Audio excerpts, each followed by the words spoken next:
একদিন ভাইয়ের সঙ্গে বাজি ধরে হেরে যায় রাজা। শর্তমতে ভাইয়ের জন্য এক রাজকন্যাকে অপহরণ করতে গেল। সেদিন ছিল বৃষ্টি। সন্ধ্যার আলো আধারি বেলায় রাজকন্যার প্রাসাদ ছিল জনশূন্য।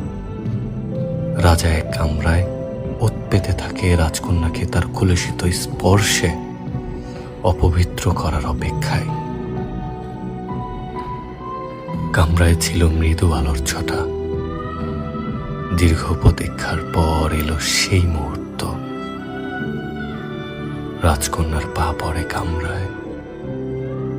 রাজাকে দেখে রাজকন্যার চোখে ফুটে ওঠে এক বিস্ময় ভীতি।